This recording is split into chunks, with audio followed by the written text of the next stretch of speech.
May pinost ka a few days back na sabi mo, very volatile yung ating sitwasyon, very polarized, at in so many words, sabi niyo, we may have to choose between a lesser evil. Anong ibig mong sabihin nun, Kong? Meron ka na bang naisip na lesser evil? Yung lesser evil is status quo. Lesser evil is status quo. Lesser evil is status quo. Yes, kasi ang sinasabing mga alternative, yung parang revolutionary government, junta, military intervention. Sa tingin ko, yan yung walang future, walang katiyakan yung future natin dyan. Pangalawa, magiging banana republic tayo. Very dangerous na will go out of the Constitution.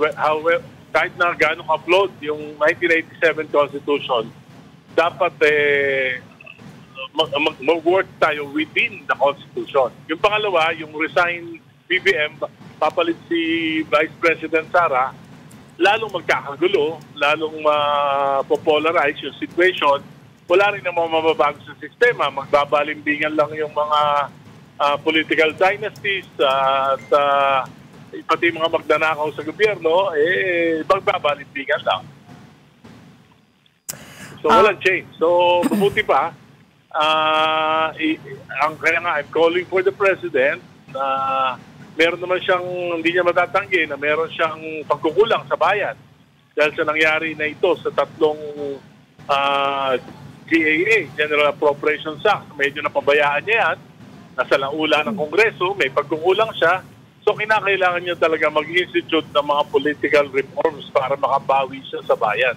Sasabihin ko kay Ronald, ang tingin ko, we should not be, we should be always loyal to the Constitution. So, dapat kung ano yung process, yun ang process dapat.